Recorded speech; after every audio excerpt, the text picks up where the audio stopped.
आयोगाला सांगितलेले काही काळजी करू नका, त्या कडक कारवाई करायला होती. मी आरोपींना शोधून त्यांनी तोंड बांधली होती.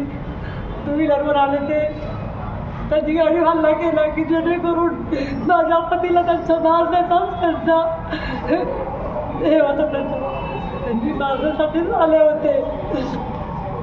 या गोष्टीचं जाहीर निषेध करते. त्यांच्या पायाखालची वाळू सरकलेली आहे. बापूसाहेब पठारे यांचा नागरिकांना खूप मोठा सपोर्ट मिळालेला आहे. त्यामुळे सुनील टिंगरे यांच्या पायाखालची वाळू सरकलेली आहे आणि त्यामुळे त्यांनी हा माझा आरोप आहे की माझ्या पतीवरती हल्ला केला. त्यांना डोक्याला दुखापत झालेली गंभीर. आता जहांगीरला आम्ही हॉस्पिटलला निघालो, पण मी डिसिप्लिनला सगळे या ठिकाणी आदरणीय आपले बापूसाहेब पठारे हे देखील या ठिकाणी आलेले आहेत. त्यामुळे मी पाहिलं, परंतु या गोष्टीचं जाहीर निषेध करून मी सुप्रियाताईंशी बोलणं झाले. कडक कारवाई आणि जे आरोपी आहेत त्यांना पकडून त्याच्यावरती कारवाई कारण हे सुनील टिंगरे माहिती शोधलं त्यांच्याच पोरांनी केलेले हा माझा आरोप आहे. निवडणूक आपल्या हातातून गेली हे लक्षात आल्यावर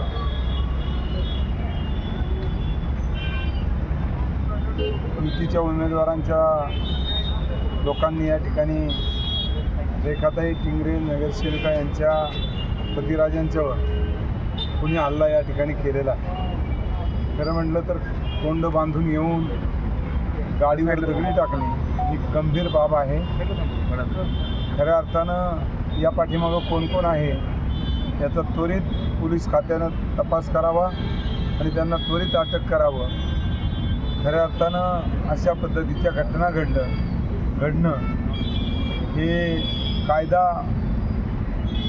कायदा नाही आहे या राज्यामध्ये. अशा पद्धतीचं वातावरण या ठिकाणी निर्माण केलं जातं आहे आणि आपली निवडणूक आता हाताच्या बाहेर गेली, मग आपण काय करायचं? अशा पद्धतीचे गुन्हे हल्ले लोकांच्यावर करायचे आणि कार्यकर्त्यांना निवडणुकीपासून बाजूला काढायचं आणि अशा पद्धतीचं वातावरण निर्माण करायचं, ही आमची दहशत आहे आणि आम्ही दहशतीच्या जीवावर ही निवडणूक लढवत आहोत हे दाखवून देण्यासाठी अशा एका ज्येष्ठ नगरसेविकेच्या पतिराजांच्यावर कुणी हल्ला करणं ही अत्यंत भ्याड अशी घटना आहे.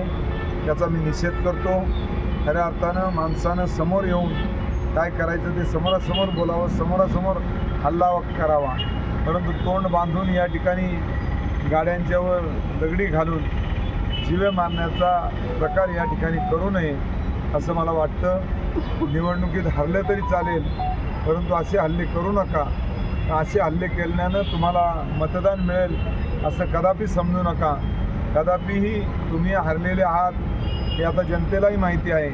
आपली वृत्ती काय आहे आणि आपण कोणत्या वृत्तीने वागताय हे आता लक्षात आलेलं आहे जनतेच्या आणि जनतेने ही निवडणूक पहिलीच हातात घेतलेली आहे.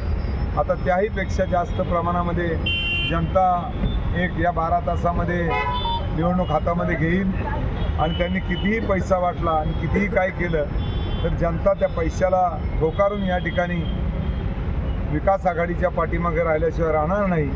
आणि म्हणून या ठिकाणी अशा पद्धतीचं राजकारण युतीच्या उमेदवारानं करू नये असं मला वाटतं. कारण हे उमेदवाराचंच हल्ला आहे. मी या ठिकाणी आता रेखाताईवरती सांगत होत्या आणि सुप्रियाताईंच्याही कानावर त्यांनी घातलं. सुप्रियाताईंचा फोन या ठिकाणी आला होता. त्यांनाही सांगितलं की माझ्या पतिराजांच्यावर हा खुनी हल्ला याच